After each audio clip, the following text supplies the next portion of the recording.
All right, we're live on YouTube and it is 10 o'clock a.m. So I will go ahead and call to order this meeting of the Grand County Budget Advisory Board. Again, it's 10:01, October 9th, 2024. Those members of the board currently present are Throgmorton, Wojtek, Vowles, Winfield, and also virtually we have Hackwell in attendance. I would expect at some point potentially Treasurer Kaufman to also come into attendance virtually, and Board Member Walker is absent. So we'll move right on here to action items. First one up here on the agenda is approval of minutes for the Budget Advisory Board meeting of October 2nd, 2024. I would entertain a motion to approve those minutes as drafted. So made. A motion by Winfield. I would entertain a second. Second by Throgmorton. Okay, all those voting in favor of approving the minutes, raise your hand or say aye. Aye. Aye. That passes unanimously 5-0.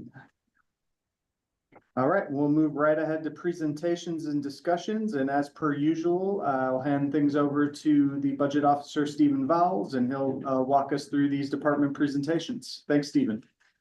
Okay, thank you guys. Working from home today, feeling a little bit ill. I think others may be in that situation as well. But just to kick this off, we are in the process of working through the 2025 budget planning, budget estimating process, and we have worked with the sheriff's office. That's Jameson, Mike, the search and rescue, Aaron, Brad, and Chad, jail, Shan, and the dispatch, Jenny Swenson, and emergency management with Cora Phillips and Debbie, who will be coming in a little bit for the assessor's office. And so the step we're at in this process now is to create the budget, present the budget proposals for each of these departments with the outcome of having a tentative budget by November 1st. And it's a task of this budget advisory board to recommend a tentative budget. So today we're going to review the estimates that have been created by the department heads and ask any questions. We're not here to approve or deny anything. We're really here to review the budgets presented, ask any questions, look at complexities, consideration, constraints, make notes, and there could be some follow-up between now and November 1st when we actually recommend a tentative budget. So we're going to just go through the sheriff's office, search and rescue, jail, dispatch, 911, emergency management, and assessors proposals, proposed budgets, and take it to the next step later. So with that, let's start with the sheriff's office, and let me open up the proposed budget there, and I have it open. And Jameson, I know you're online. I don't know if you want to walk through it or if we just walk, scroll through this one at a time, and I can help you describe this because I've worked with Mike and Shan on this as well. Yeah, whatever you want me to do, I'm Okay. fine with. Well, let me kind of walk through it and then pose questions to you. So the first thing I want to mention is that we have salaries and benefits are a big part of this of your budget. We have a lot of employees there, and this is the current estimate of salary and benefits based on 2024 cost estimates. We have not included the cost of living adjustment in there yet. We will include that as a one line item in a future budget advisory board meeting. So it's worth noting that all benefits are as is, but I will make a special note, and Jameson, maybe you can talk to this. We have not included this, but there is a request to have the county pay for the URS benefits for the public safety tier 2 retirement contribution. And that is expected to be about $82,000 per year. So that's a footnote here, but it hasn't been included in here. But I think once that's approved, we can address that. Jameson, any comment on that?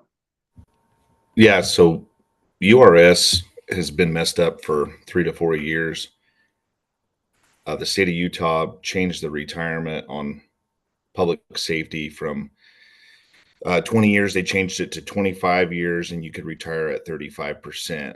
We watched around the state numbers significantly drop in terms of getting people to join public safety. One of the ideas was is to change the retirement back to 25 years at 50%. The state of Utah went ahead and approved that 2 to 3 years ago, I want to say. But when they did that, they said, we'll go back to the 50%, but it is the employer's responsibility or the employee's responsibility to pick up that difference. Well, Grant County has never picked that difference up, and they put that burden on to the employees to pick that up. And the employees have been paying for their own retirement for several years now. And in order to stay competitive with different agencies, Utah Highway Patrol, Moab City Police Department, we need to stay competitive in that, and we really need the county to pick up this percentage. And that percentage that you talked about, the $80,000, that's not just the sheriff's office, it's dispatch as well. So it would cover dispatch employees, the jail employees, and the road employees. Those are it wouldn't affect everybody. It would just affect the users that are on the tier 2 system. So hopefully that made sense. Okay. And Gabe, let me ask a question to you and the board. I imagine this is something we would just approve at, I know we have a special meeting for HR and COLA and new request discussions. Would we kind of just roll that in with that conversation? Yep. Okay. And just one clarifying question I had, based on the notes there and the description, the quoted amount of the cost of this, that 82 grand, that's an assumption that the 2.7 is applied, the 2.7 COLA is applied. So if the COLA is less or not present, that 82 number would be adjusted. Is that correct? Yeah, so it does, that 82,000 includes a 2.7 adjustment, so it's kind of a worst case or the largest case estimate. Got it. Thank you. Well, and I did jump over one item here, and that's on-call pay. And Jameson, I know talking with you guys, we justified an increase of the on-call pay just because we've already exceeded that in 2024. So we're just carrying that forward, assuming that would continue. Yeah, and that number fluctuates because what we use on-call pay for too is when we train new deputies. So the FTO officer will claim 1 hour of on-call pay per day to train a new employee. So we can't really get a good solid number because we don't know how many employees we're going to train next year. And so like you see, the 2024 year to date, we're already significantly over what we thought we were going to be. So that's what we kind of came up with, was the number of 65,000. And that could go up and it could come down depending on how many employees we train. Right. And Jameson, help me out here, but I think we have a new position request for an evidence tech, and that's not included in here as well. That'll be a new position request coming up, but that's so we have the proposed part-time evidence tech, and then we were just awarded a grant. I'm still waiting for a signature from the state of Utah on the pretrial service deputy, so that would be another position that the state's paying for, but we're waiting for the official signature on that. So I think your numbers just indicate the part-time evidence tech that we desperately need. Yeah, and I think that is right. We do have that included in here because that was an existing position request on the HR spreadsheet. Also, sorry, Steve, the position and the grant information that I'll discuss that in my budget. Okay. For that pretrial service stuff.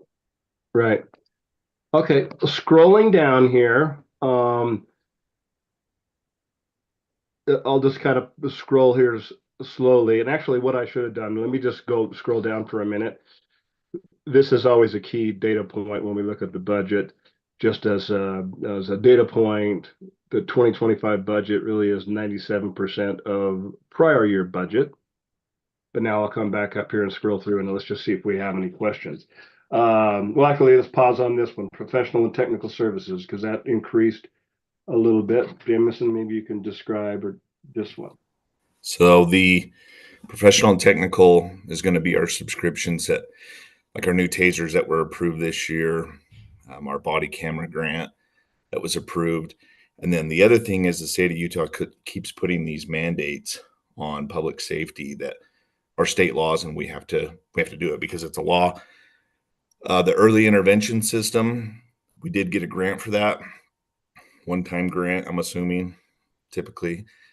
So we got that in there for 15.7. Then we have the $10,000 body worn camera 5-year contract that we had got. We got a grant for it last year, 10 grand. We don't know if we'll get the grant for it again this coming year. They typically will say whether we're successful or not, either in December or January. It's typically $10,000 that we can apply towards that same grant. So we don't know if we're successful yet or not in that. The taser, the $24,000 taser that the commission approved, we had to get all new tasers for all the deputies. The commission signed that earlier on this year, and it was, I want to say it was like $100,000, but in payments over the 5 years. And so this new 2024 or 2025 budget that's our payment towards the tasers. This is a 24/7 or $24,786, and then a license plate reader of $2,500 per month or per year, excuse me. Okay. Yeah, I don't know if it's broken down in the detail, but LPR and license plate reader, I would have never known that acronym. So if we can build that out, thank you. And then I don't know if there's an indication on the description, but it might be a good idea to asterisk or flag those items that are statutorily obligated just throughout this process. If we're having to look at trimming or any number of things, some sort of clear indication, so we don't have to go back to you to make sure that we're not cutting things that law requires us to purchase. Just a note there. Thank you. Okay. And there is some detail down here as well. And we make a note. So for 2 different line items, maybe even 3 different line items, we have some of that detail. So when we get down to that, there is some detail there. Thank you.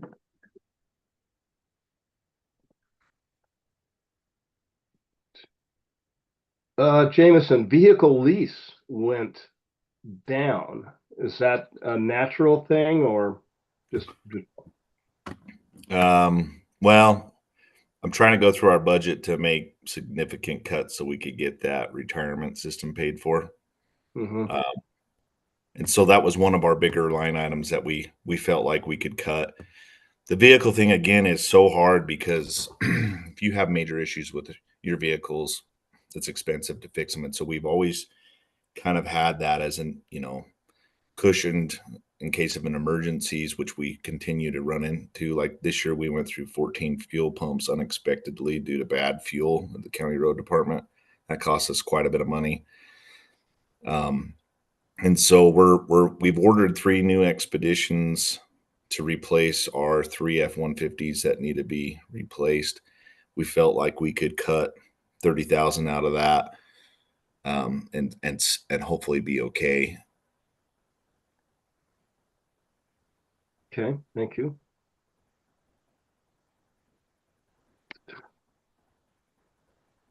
And we can just talk through this one that's gone up a little bit, search and rescue. The search and rescue line item that you're seeing there is typically reimbursed from the state SAR board, state of Utah. So anytime we have equipment we want to buy or trainings, various things. If we don't use our donation account, we're going to use that account, and then we're going to take those receipts, submit it to the state SAR board for reimbursement. Okay. Again, to Gabe's point, maybe you guys can make some updates to this to show what will be reimbursed or grant funded versus, county funded as we go through this. The problem is we don't know whether it's going to be reimbursed or not. You just have to submit the receipt, and then the board votes on whether they're going to accept it or not. Sometimes their rules change. Right now, Very we're good. close. I think we're right at about 100% reimbursement on most of this right now. The other thing to keep in mind with that specific budget line item is there are certain instances where we know we're not going to be able to get reimbursed because it's a maintenance related task that has to happen, but it wasn't necessarily incident based or training based. And so that also accounts for stuff that we can't reimburse as well, That's state level reimbursement. state level. We get federally reimbursed by anything on BLM parks. Negative. Not for search and rescue. We should. Great. Okay. Well, at this point, I'll just open it up for any questions if there are any.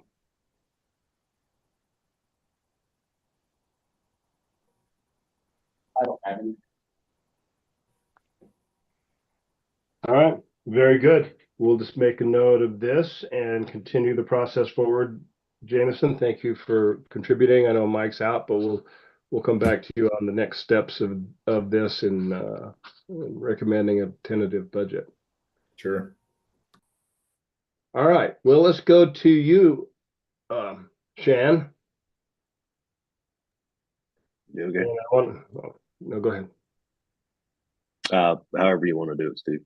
I'm fine with answering All right, questions. well, let me just start at the top here. Same thing, salaries and benefits are all, but I will say this, I'm just trying to say, you are going to request a new position, but that new position is not included in this right now.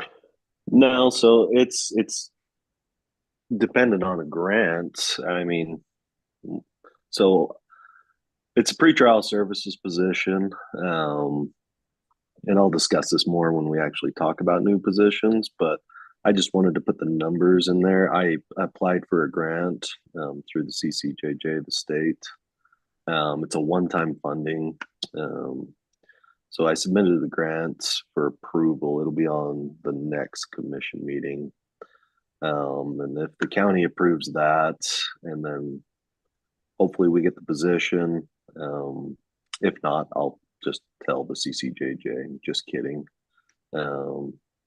So, but yeah, I was just planning on discussing more of that. I just wanted to put the numbers to the side. Those are the numbers I received from HR. It was just, and that 103 is like a capped, the maximum pay for a deputy. I just always, if I'm doing budgets, I always cap it, and then if we put somebody in a position that's cheaper, then we adjust it. But I'd rather expect the worst. And the same thing for that benefits one, where it says 77,000. That includes retirement, health, and whatever else, workman's comp, and all that other stuff. Again, that's for a tier 1 capped deputy. So it's going to be the highest you would pay for like the retirement, and I think she put the highest for the benefits as well. So I wouldn't know who would get that position, what rate they would be. So we just kind of put it in as the highest estimate, and I believe that does those numbers. If I'm correct, I asked if they include the COLA for next year, and they said they do. So that has that 2.7 COLA attached already, I guess. Okay, very well. We'll pick that up in the new position request BAB meeting. So again, everything on the top part is really just based on current cost estimated by the HR group. Let's come down to the bottom line, just 102% of last year. Okay, now we'll come back up here. But I see a lot of equal to or less items in your present budget. Right. We tried to drop some numbers where we could. We've been like our office expenses. We've been working on trying to find other sources, ordering online. It used to be we had to order a lot of paper and all that other stuff. We're trying to go as paperless as possible throughout the jail. So we're just trying to make cuts here and there. So I felt comfortable that we could cut that. As you can see, it's kind of gone down. 23, it was 10. 24, it was 6, and now I'm cutting it down to 3,500. Equipment maintenance, I'm planning on ordering some locks for the cell doors, just to have some extras. The problem with those is, I mean, they're about $3,000 a pop, and they can break anytime. That's the problem with them, and then we have to buy new ones. And I don't really have an option to shop around with those. It's just, it kind of is what it is. So I was going to order some more, try and spend the remainder balance of that, and see if we can make some cuts for next year. The professional technical, I've dropped some numbers. Like a lot of it's the new hires. We used to have to do polygraphs and psych exams, and those are psych exam I think is like $300 a piece, and then the polygraph is like $250 a piece. We're not doing polygraph anymore. We're just doing the psych exams, and then I cut. Hopefully, we're not hiring as much. We've kept a pretty consistent full staff for the couple of years. That's why our overtime numbers are down significantly. So yeah, and then there's the policy in there. So I added 8,000 in for that, but that was an estimate number. I still have not received any kind of quotes because our current contract for our policy system, it was a 5-year contract. This was the last year for that. So I'm still waiting for numbers on that and see what we're doing for updates. The jail policy is a little bit more expensive than others just because we use legal-based policy instead of best practice. So it is a little bit more expensive, but I'm still waiting on numbers for that to continue with updates and all that stuff. So that number could adjust here and there, but the last phone call quote I got was about that $8,000 mark. So, and then yeah, jail supplies again, they went down just because I don't need as much, and there's a detailed list below that. That's why the number's the 12,891 because it's kind of an exact. So, yeah. Okay, very good. What else? Food. We're dropping it just because our numbers, our jail population hasn't been as much this year. So our numbers have kind of gone down a little bit. Obviously, I put still watching because obviously that could change. But I felt comfortable when we ran the numbers to kind of break them down quarterly what we were spending. We were probably going to be around that 112 mark. So I felt comfortable to put it at that. And then what else? Capital. I am doing a capital request as per IT. The server for our camera system for the security systems throughout, not just the jail, but the entire building, needs to be replaced. So I'm budgeting for that. Matt just gave me a rough estimate number. I don't have any hard numbers or quotes or anything. He just said probably 15,000. So that's what I did. Dan, do you know if that's a portion of what the overall cost would be for the whole building, or do you know anything about that? So that should cover the entire server for the camera system for the entire building. So it should be whatever it is. Matt thinks it'd probably be around that 15,000 just to replace the server. Okay, we may end up putting that in Fund 34. Okay. Yeah. Okay. Schooling went up a little bit. I still have 2 people that was approved to do tuition reimbursement. They're currently taking classes and in college and enrolled and receiving reimbursements already. The number's low for the 24 actuals just because they haven't turned in their reimbursements yet, and the sheriff's conference stuff hasn't been entered in and stuff like that. So that number will come in pretty close to that 15, 20. I did break down the schooling down below if you want to look at it, but like Dakota is just a online gel training. I don't know what the acronym stands for, so don't ask me. So it's just online. It saves us a lot of money. It costs us essentially about $1,200 or so a year, or whatever it is, 1,500, a year to just have online training for these guys to be able to keep up to date with current gel trainings that's specific to the gel. So it's been a good thing. We've had it for quite some time. But yeah. So if you need more detail on that, I can break it down, I guess, a little bit more, but I don't know what else to break down. I guess I can describe every training to you if that's what you want, but the gel inventory, can you go up to that? So that right now is 7,400. It is down, but if we do receive this grant, I haven't added it to it.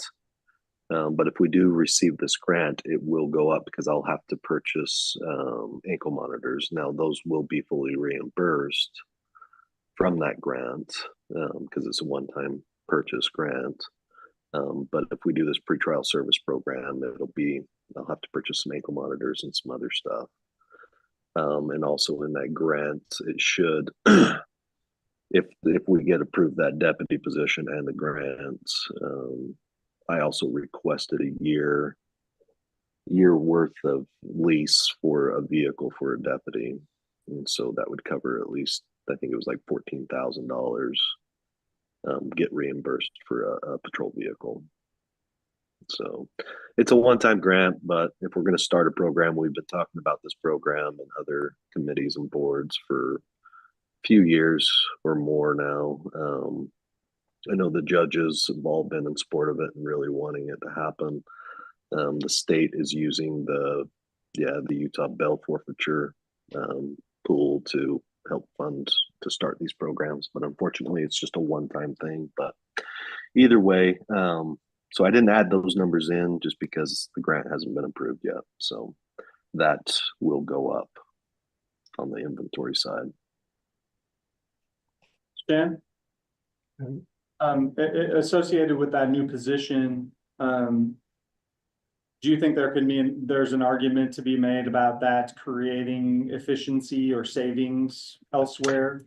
As a way of Yeah, helping- so basically, yeah. So I mean, it's not just going to be pretrial services. So basically, what my plan is to copy and paste Kurt Brewer. So Kurt Brewer currently does bailiff, transports, drug court tracker, and paper service. And so, which is a lot for one person. And so a lot of the times I am like for courts, if we have in-person courts or Kurt needs a day off or he's doing a transport, I'm pulled aside and basically my second office is the court lobby. So I'm always in there covering courts. So that would help with that. But the biggest thing on cuts that should hopefully alleviate some of the patrols overtime is my hope, and Jameson, I think, agrees with this. Mental health transports and other things that the guys are always pulled aside, and it costs us a lot of money in overtime. My hope is during the weekdays, as long as there's not court and some other things going on where I need both of them, they can pick up those transports, which would be often. And so that would alleviate hopefully a lot of overtime on the patrol side to help with that. So, I mean, it would make things a lot more efficient and hopefully in the long run would alleviate the cost of some overtime. And then the pretrial service program itself. And again, like I said, I was going to explain some of this during the grants request next week. Pretrial services program in itself should hopefully reduce people staying in jail, which would cut costs on supplies, our food budget, and stuff like that. So if they qualify for pretrial services, they can be monitored on the outside, and that's why we would have the deputy. They would be essentially acting as that, almost like a probation officer. Essentially, they would check on, make sure they're going to their courts, and if they're on an ankle monitor, making sure they're complying with that, and so on. So that's why if we're going to do the program, you would need 2 deputies, because it's just too much for one person to do all of that. So Okay, great. Those all sound like quality justifications. So, have those ready when, when this is being proposed before the commission. Yeah, and especially that element of you being Kurt's only backup and us preventing burnout and keeping you going. That's as important as any speculative cost savings.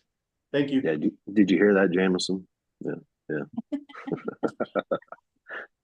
So, but anyways, I tried to make several cuts here and there. Like I said, I will have to increase the 800 if we do get approved that grant, but it will be fully reimbursed. I understand it still locks that money for the year, but it starts the program and we get the money back for hopefully the next year for somebody else to use, and we get the program going. And like I said, with that, at least with the salaries, it saves us $103,000, which eventually, with growth of population and everything, we are going to have to request another deputy eventually anyways. So at least it saves the county $103,000 for a year's worth of salary. So, because we will get reimbursed for that cost. So that's my thoughts on it. And I understand I don't like one-time grants, but at least if we're going to have to do it eventually anyways, we might as well utilize the funding while we have it. So any other questions for me? If you got questions in regards to medical, I have no way to predict that. We'll either go over, we'll go up. I have I've had individuals that are in my jail that I've had to take to specialty clinics to get scans out of our county. It just happens. I've had inmates in the past where I've had to pay $5,000 a month for prescription. So I'll never deny it. I don't argue with doctors. I'm not a doctor. If somebody requests medical, they receive medical. So it's not my business to decide whether they do or they don't. So yeah, those numbers, it just kind of is what it is. I would like to meet, I know I talked with Jameson about this. I'm going to try and meet with the hospital and see if we can come up with some ideas in regards to medical staffing in the jail. See if we can figure out something with the hospital in regards to that. Because eventually, like I said, we're going to grow, and I think it's important to have full-time medical staff. But it would be pretty expensive to do full-time medical staff. And I understand, like you guys have been saying, our numbers are flat. So I'm trying to figure out ways to where we can increase medical presence in the jail with hopefully lesser amount than a full-time position. So that is still in the works. I have no idea if that will happen this year or next year. So, yep. And again, Shan, you really have no idea what this is going to be, because you've really, yeah. I mean, you're doing well this year, current date. Yeah. Well, so the way that works is, so we currently do. So there's law in regards to billing for those who are incarcerated.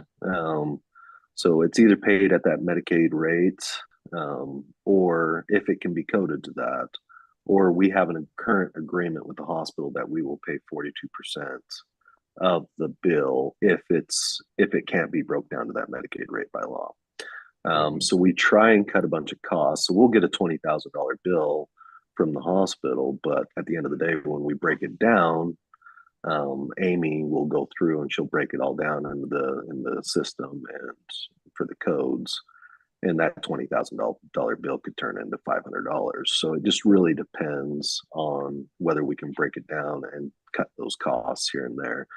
but we've kind of just traditionally just put $70,000 in there, and it's kind of been a consistent thing since I've been the jail commander. And probably before that, because like I said, I have no idea. We either go over or we go under on that. And yeah, I can't predict that. Okay, very good.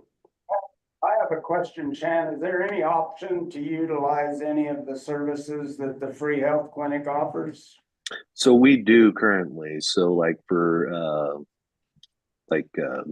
eye doctor appointments and stuff like that, we always take the inmates to the free health clinic. Dr. Rouser, who's been working with the jail for years, he's great. He's always done a fantastic job. He doesn't make any money at this regardless when he comes to the jail, but if he's working in the free health clinic, he's always, if there's something that's more intrusive, I guess, lack of a better word, that he can't do in the jail, we take him to the free health clinic. But a lot of the times, a lot of the times when individuals come in, our biggest cost is so they could be under the influence, they're detoxing, they're coming off alcohol, so on, so on. So it's immediate, like we have to take them to the ER. And so, and as you guys all know, the ER is the most expensive thing in the hospital. So that's where a lot of our costs come from, is taking individuals to the ER when they first come in. Because soon as the jail or the sheriff's office takes custody of them, we're required to cover the bill. And then, and it was in the past that we just kind of got stuck with the bill no matter what. And then I started arguing in regards to the city and the PD because they were technically still in custody of them. And I said, well, you can send the bill to them. They're in custody of them. They can cover the bill. And so that changed about 5-6 years ago, and the city started picking up that cost. So, but yeah, we utilize the free health clinic when we can, but the problem is most of it is ER costs. Yep. Thank you. Any other questions for Shan? It doesn't look like there's any questions. I just wanted to make one point of clarification before we move on to dispatch 911, which is that search and rescue, which is the presentation and discussion listed on the agenda. We sort of captured that in the sheriff's office presentation, item number 2. And we have Brad and Chad here that they corroborated that one line in particular, but just wanted to make that clear because I don't think it was made very clear that we did cover search and rescue as part of that. Thank you. So I thought we were gonna have a separate line item for that. Can we bounce back to that federal reimbursement for a second? I'm guessing it's because we don't have a mechanism for requesting any of that reimbursement from the federal lands. Is there any works? I think it's Representative Malloy had a bill back in July, kind of pushing through to get maybe that mechanism for some reimbursement. Do we know, is that coming along, or are we trying? So I haven't heard anything on that. The state search and rescue board, we're getting pretty much 100% through them. Nice. So if there is a federal one that opens up, I'm sure we can. Do we track our responses in federal lands? Do we have a way that we We already? do track that, yes. So if it comes time when, hey, you can submit for these grants, we'll be ready and waiting. Here it is. Yeah, we have all that data. Backdated for the last 5 years or whatever. I'm sure they'll pay us For back. the last 40 years. I bet that's kind of So, cool. so once that becomes a possibility, Yeah. like, we're set up for it. It's just right now, it's not. Well, we're going through 2 funding. We have the state OHV grant that we're getting the majority of our new equipment on. And then the reimbursement. So we usually get, for new equipment, 75% is paid out through the grant. And then we submit the remainder 25% towards the state reimbursement fund. Okay. And we come in pretty high on that. There's just small things typically they're really small, that we submit to state reimbursements for the grant program. Because there are some exceptions, right? They don't want, have certain things being applied, they want to go towards new equipment or updating equipment, not like tire maintenance potentially. They also, we can't get anything through the grant to fund any of our boats, which is a pretty important thing for us as well. So, cause they operate on like Division of Forestry that has realm over that. So it's there's it's a UDOR grant program. And so they're specifically focused on more the OHV side of things. And it's very exclusive to the boat side of it. Even though technically the riverways are typically more state focused. So actually our state folks who operate on the daily, they're state employees, state rangers. But there's just it's specifically focused for OHV because I think that's the bigger picture for Utah specifically. Their DNR that are operating on the daily section. Yeah. It's DOR now, but yeah.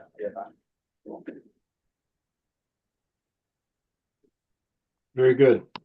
Thanks. Good Okay, questions. we're actually gonna go to Cora first, for emergency management, because Cora has a conflict, but she's on the call right now, so let's take advantage of having her available, and then we'll go to Jenny Swenson on dispatch and 911.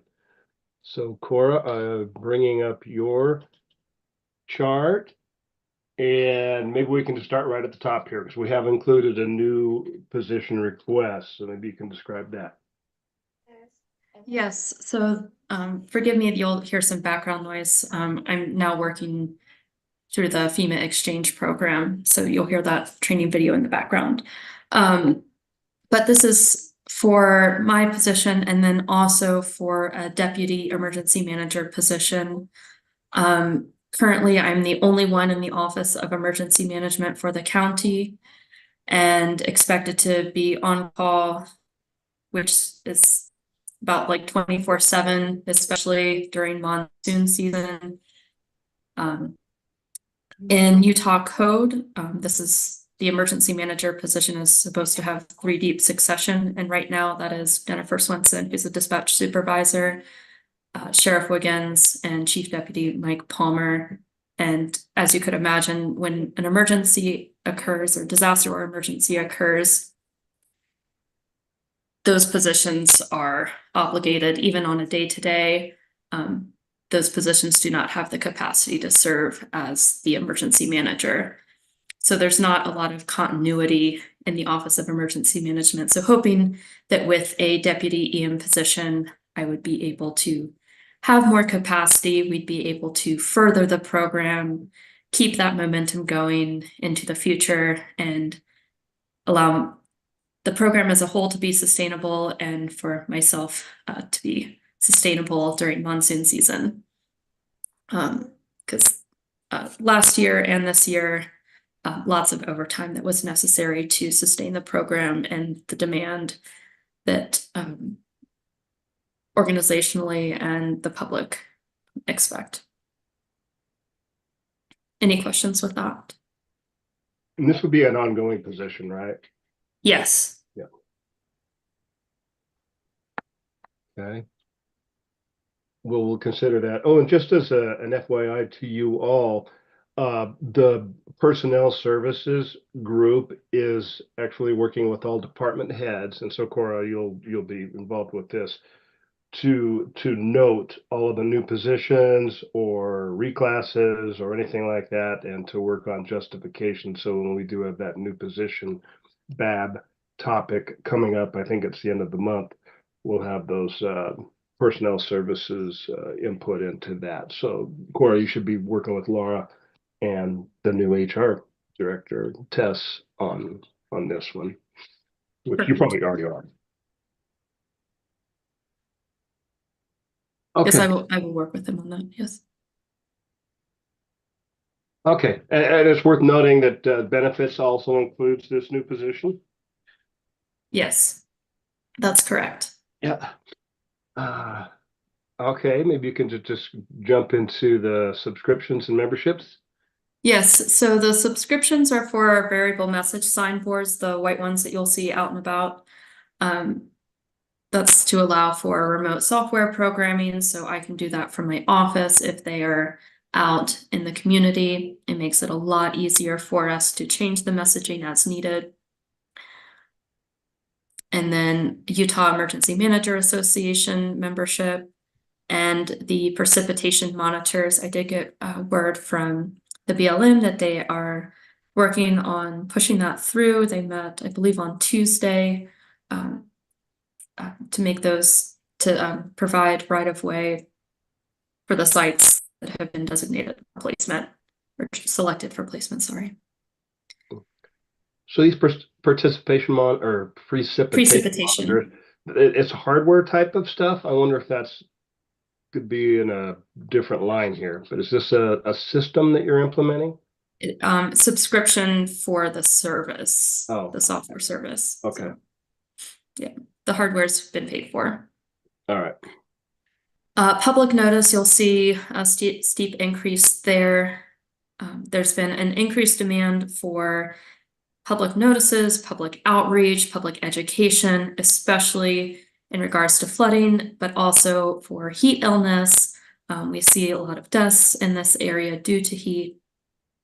And then also just general disaster preparedness. So hoping to use these funds to meet that need that I see in the community and others are asking for within the community. This will include a series of workshops that I hope to contract out to make the information more accessible for individuals.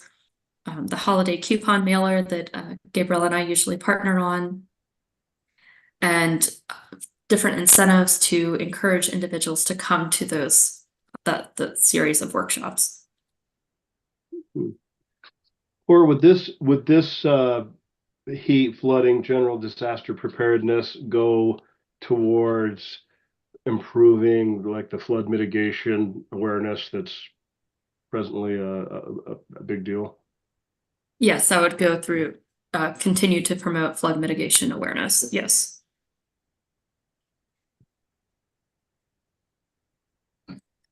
Okay. Travel. Let me pull down here to your detail. This is a detail for your travel. Yes, so there's the Utah Emergency Manager Association Conference and the URCC, which is the Utah Regional Coordination Council meetings that I'm expected to attend. There's usually training associated with the Utah Emergency Manager Association Conference as well. And I've broken that out.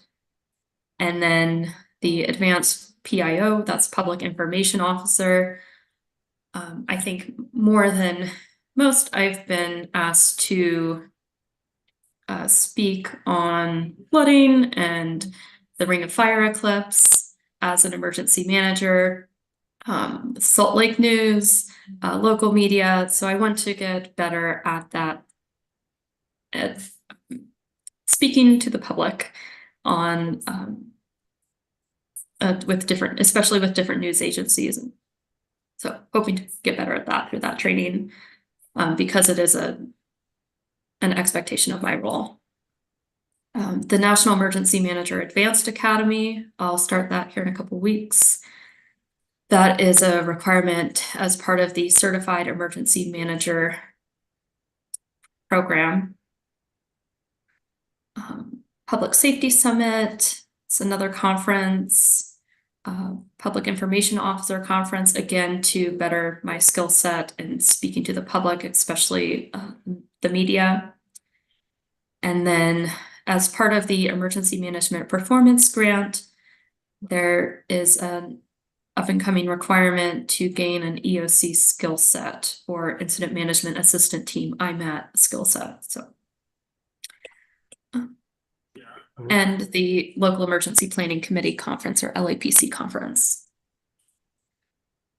How many of these are mandatory, or are all of them in optional? I would say the Public Safety Summit is not required, but usually the URCC meeting is accompanied with that. And I would say they're all expectations of my position. Okay. As the county emergency manager. I guess to follow up on that, though, like I see required for position on a couple of those lines and you know, I think it is important to distinguish between, you know, required and expected kind of. But thank you for that. If you're looking to eliminate something right now, it would be the No. Public Safety Summit. Is the only one that's not required or not expected as much as the other ones. Not looking to eliminate anything now, just wanting to keep that, you know, just be aware, just let us all be aware. And just as a note, I had eliminated that last year, this past year, so I did not attend for fiscal reasons. We're not And I gonna did start, not attend the PIO conference either, so I would like to attend in the future. very good. We're not gonna start squeezing you yet, Cora. Okay. Okay, back up here, it looks like we have pretty much even or less going forward, but let's just see if there's any questions with anything we have here, or you can describe any unique characteristics. Certainly. I'll touch on hazmat expense. I mentioned this a little bit during my presentation to the commission, but you'll see that we had some funding this past year for PPE. I was able to get a lot of grant funding this year for hazmat and specifically the Pipeline Emergency Response Grant and a project item under the State Homeland Security Program grant. Very good. Steve and Cora, I have got a question. I know that you're looking for another position there. Have you done any research looking for grants to fund that position? So the Emergency Management Performance Grant already funds, well, this year, 44,000, and that's towards my own salary. It's not expected to go up. The federal funding was actually cut for that program, so we're really lucky to get the $44,000 that we currently receive. Oh, I'm just wondering if you can broaden your No, net unfortunately. searches for grants to help fund that position there. The Emergency Management Performance Grant is that amount is what we have available. That's allocated by the state and not expected to go up. It's actually more, the federal funding was actually significantly decreased. So we're very lucky to have the amount that we have, that 44,000. Right, I agree out of that one category maybe, Cora, but there's gotta be some other avenues with all of the flooding and emergency. Not that I've been initiatives. made aware of, no. If we could just do a little bit of search and see if we can't find some help for that position, I guess is what I was hoping to suggest. I was hoping that another Grand County employee that's grant funded would have some leeway with hazmat, but that unfortunately did not pan out. So I'm trying to be as creative as I can. And as you know, we have Shabar Saifi here from FEMA, and that is a unique opportunity, but not a repeatable one. Thank you. Okay, and actually, Cora, we jumped over this, and I wondered if we needed to talk about this. Is there still a possible overtime budget entry here, or I don't know what this footnote is? I'm not able to adjust that, but historically it's been around, this year already, looks like it's close to $8,000. Yeah, you got 8,000. So is there an amount we should include in this? Can I speak to that? You should probably just run an average in regards to how much overtime that position has actually been taking, and then just probably put that in instead of having a zero balance, because it's always been charged overtime. So in the past, dispatch, well, when Rick Bailey retired, and then Jenny Swenson took over, the overtime cost was coming out of my budget. So you didn't see it. But now it's been going into this, so you should probably put a number in there. I would just run an average if it was me, but Yeah. I'll leave that to you guys. Well, we had 73 or 74 and 23 and 79 year to date. So we should probably put like $8,000 or $9,000 in there if this is required. It sounds like it is, right, Cora? She is eligible for overtime, so Yeah. she gets on call and overtime, so. Yep. Does anybody disagree with just putting 8,000 in there?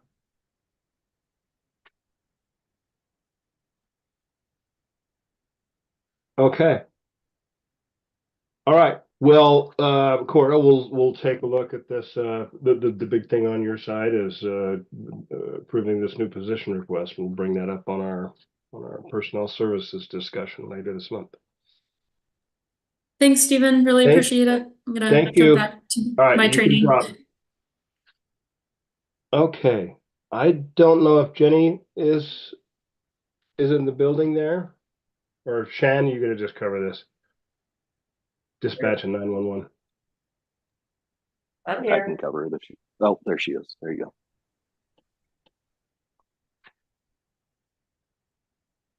So Okay. which one?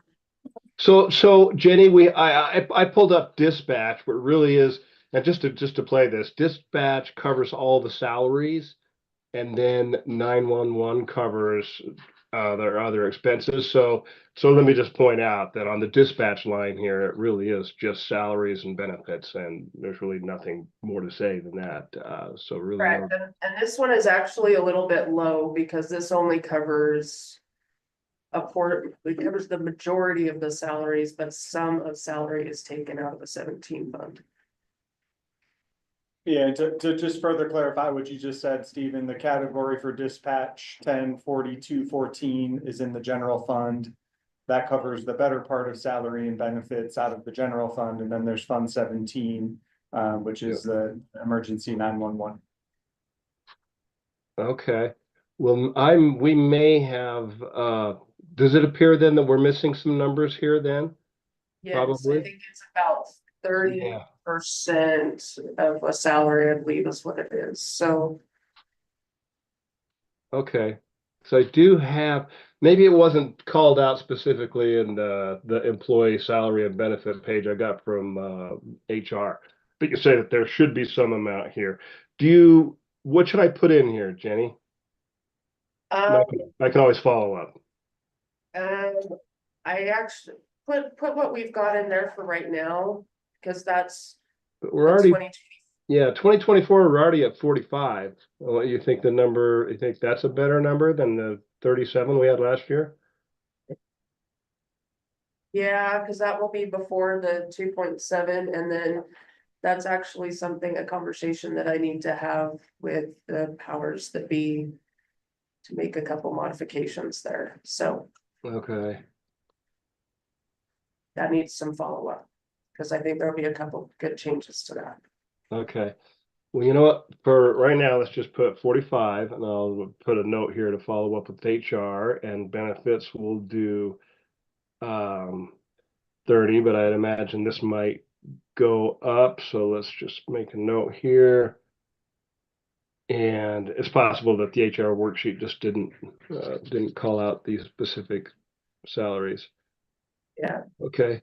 You know what? Just for fun, because I put it even with what we're currently at. Let me bump it just a little bit, because if we're year to date here and here, it's probably going to be a little bit more.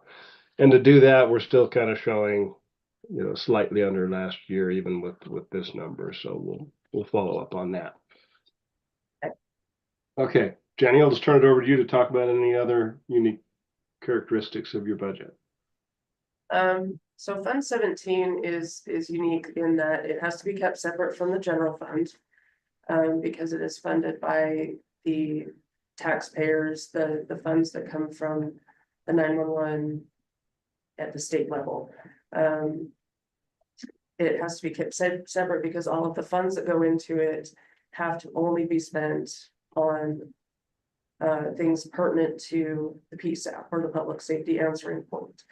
And to date, we have only spent it on a portion of salaries, you can see there, but we spend it on all of the expenses that are relevant to dispatch. So we spend a significant portion on our phone bill. I do like to set that one a little bit high, just because we do pay 3 or 4 different services, especially since we switched our phone service to what is called the Davis node.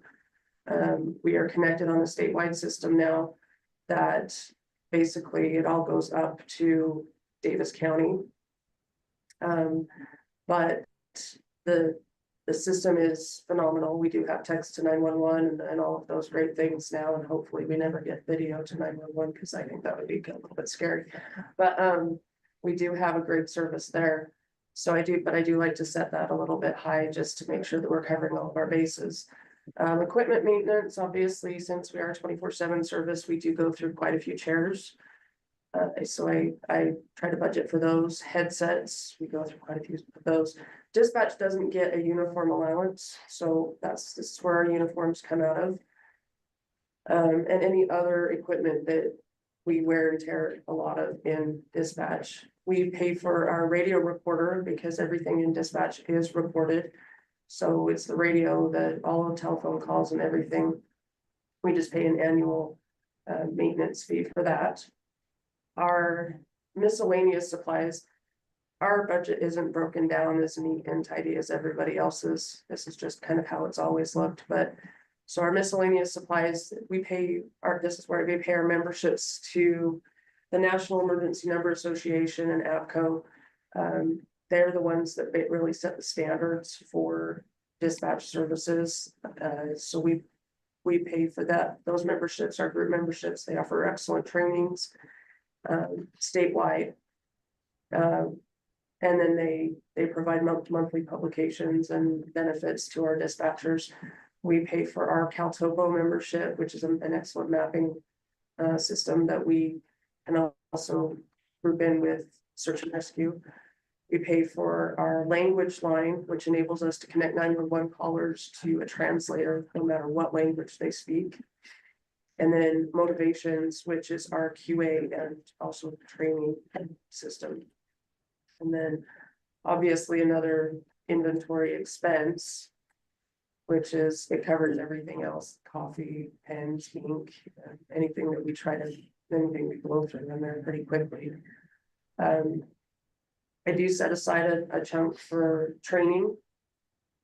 When we train new dispatchers, any kind of recertifications, we do get $1,300 reimbursed through the Bureau of Emergency Medical Services for any medical training that we participate in through the year.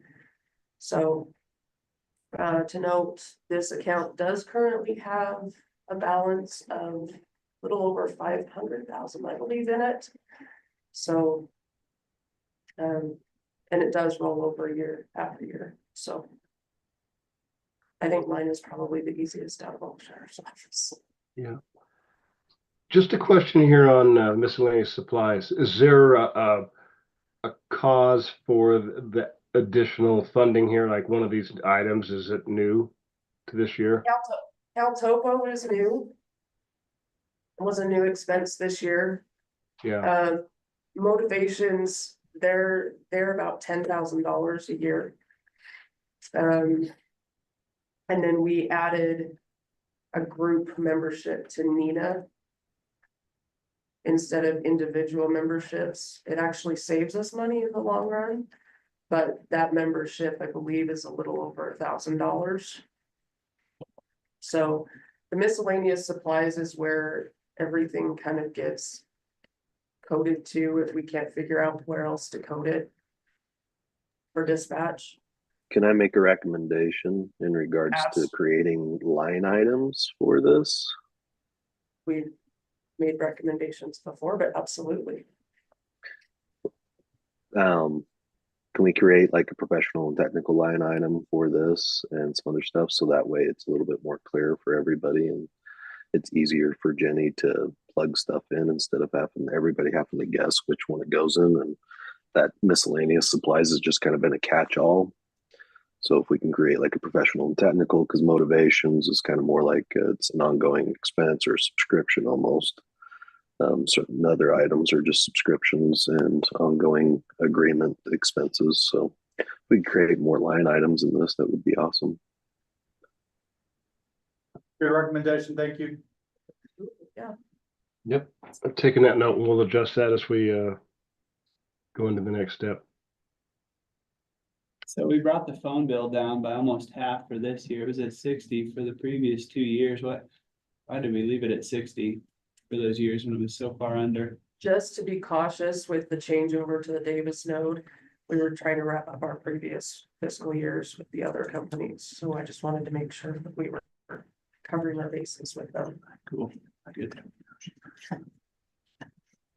I just have one question while we're all in the room. What are the state of discussions regarding Moab City's contribution to dispatch services? Is there any? Is that a can of worms that I want to open right now? I'm curious of any answers, that's all. Question for the boss man, if he's still listening. What was the question? They haven't paid us. That Sounds like they're not going to pay us either.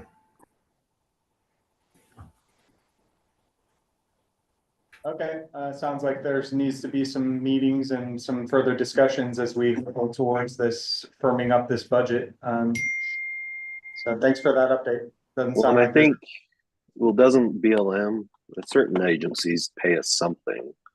Yes, BLM pays us $3,000 a year. We've signed a 5-year contract with them already. And the last I checked, the Park Service still pays us $3,000 a year as well. Yeah, it's not much, but at least it's better Yes. than zero. It might not be the purview of this group, but are there ways we could persuade the city to help out with some of that? Considered. They've been persuaded. Okay. I was gonna say, that's gonna be a commission thing, so. It is. Yeah. And again, I may just be stating the obvious, but all of this funding comes from the state. None of this is funded by general fund. Correct, this is the state Yep. tax commission. Right on. Okay. Well, I don't have any other questions.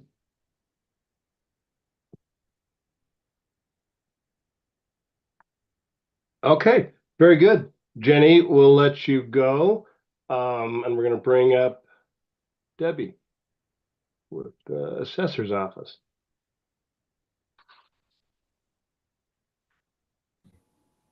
Hey, are we all done with the sheriff's office? Yes, we are. So you guys are free to go. Thank you, Jameson. Thanks.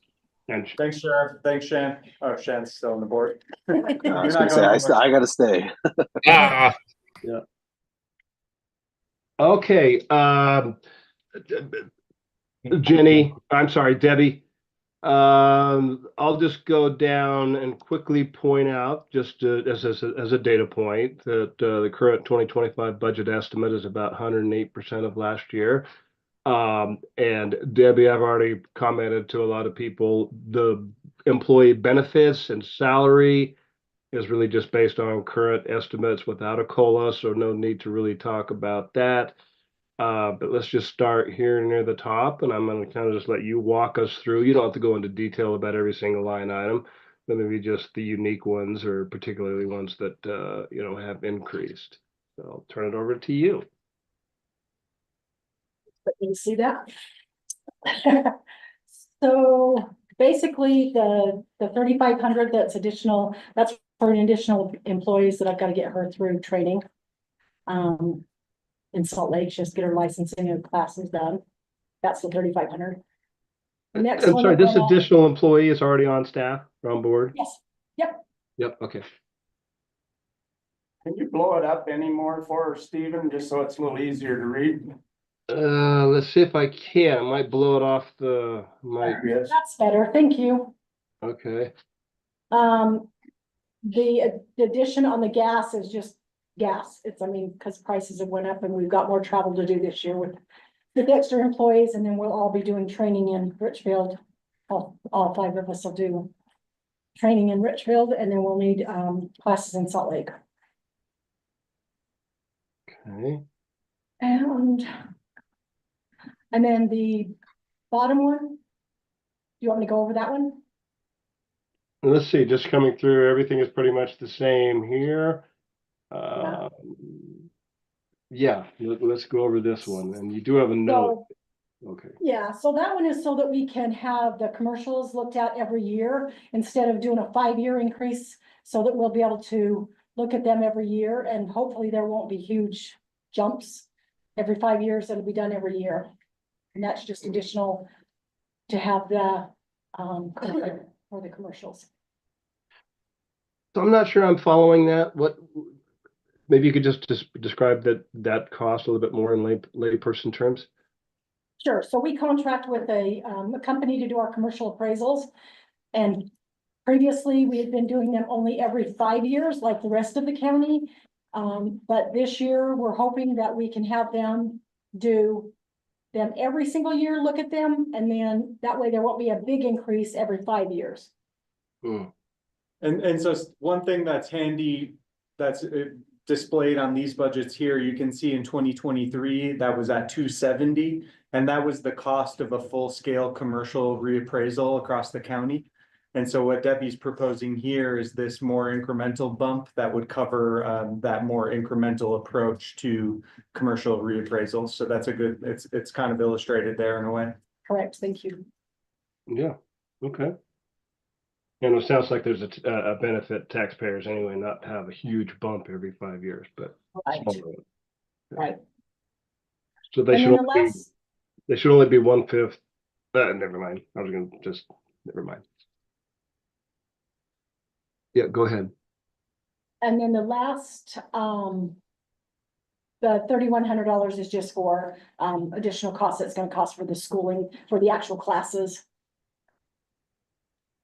I do have a couple of girls that are taking, we're required to take USPAP every 2 years, so they'll be doing them online, so we have to pay for those classes. That's it.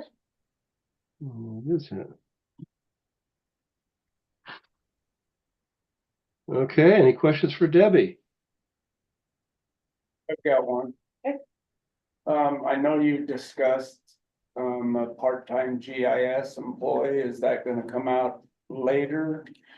Well, I wasn't sure how to add that in this time. I wasn't sure if that would be like a contract person or if that would be an actual, part-time employee. So I wasn't even sure how to add that in. I would like to have somebody to help with the GIS as well as data entry on the new Puma program that we're going on, but I wasn't sure where to put that in.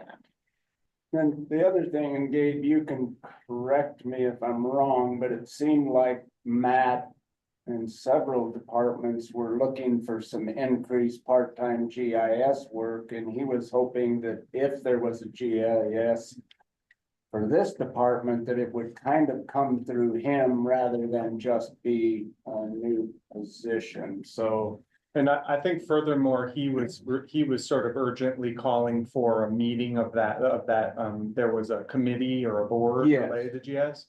So I think that might be top of order of business for that committee, maybe hopefully meeting up here within the next week or two, and perhaps this could all be tied in and an approach could be agreed upon moving forward. So and his GIS is a little bit different than mine, so his will actually do mapping and stuff like that is what he needs for his GIS people. I just need help with somebody to come in and help us with our land guidance to get them put into that new Puma program, and then data entry to get all the districts put in. and I think there were other departments as well that were needing it, and that's why it could almost be a full-time position somewhere, but it just needed to come through that board, and I cannot for the life of me remember what board he was talking about. Yeah, I took a note on that, and I think it's a great idea, and I think it was planning and zoning, the assessor's office, and of course, the recorder's office. So I think it's worth having a meeting with Matt and James, our GIS expert, to at least look at the requirements to see what we can do in-house without bringing more people on board. But I think it's a great meeting, and also I'll talk to James and Matt and have them help facilitate a meeting with the planning and zoning assessor, at least to define the requirements and see how best to fill those. And Debbie, as far as the needs of your office as it relates to GIS, it would be never too soon to sort of identify exactly what your needs are and, you know, if it could be completed by a contract work. You know, sort of creating a rough outline of what your needs are and what a proposal would look like to satisfy those needs. And where it plugs in, whether it's in your budget or, you know, how we manage that, we'll figure it out. But first, we just kind of need we need some numbers to back up what you need, okay? Right, well, and I don't know, because for the most part, the state's gonna be helping us with this FEMA program, but we just need somebody to come in and do data entry to help us get it all in. So that's what I didn't know, if that would be like a contract person that would come in a couple days a week and help us do that, or, I would say you're the best, you're the most qualified to make that determination. so that's why it wasn't added in here, because I don't know. I don't know where to put that. Okay. Okay, yeah, I still think instigating a meeting with Matt so that we kind of have everybody go in the same direction. Yeah, I'll take that action. And Debbie, it may be that you just hire a temp for a little while, but since GIS has come up a few times, we'll just have a conversation about it with the GIS policy board. Which really is just Matt and James and maybe some others. So how do I, if I'm just going to hire a temp, how do I do that? How do I put that in my budget? so just two things, as Bill is suggesting, this could potentially still be wrapped into a larger effort to bolster GIS and potentially in the form of a full-time position. But, you know, as far as where to plug it in, I don't want you to worry about that right now. Okay. But you know, if you can identify X amount of hours Okay. at X rate, you know, and just and then come up with a number, that's kind of would be a great starting point. Okay, Thank you. Okay, any other questions for Debbie? All right, Debbie, thank you. And Gabe, that concludes my portion of the meeting. Great. You, Debbie. Yeah, are there any other sort of comments or future considerations to bring up at this time? Certainly, any member of the board is welcome to email Stephen and I, you know, with, you know, in these periods of time between meetings. But otherwise, I'll go ahead, if there are none, I'll go ahead and adjourn this meeting. It's 11:17 a.m. Thank you all. Thanks, guys. Thank you. Just for clarification on that GIS one, I was just trying to look it up, and I think it's a committee. So I don't think there's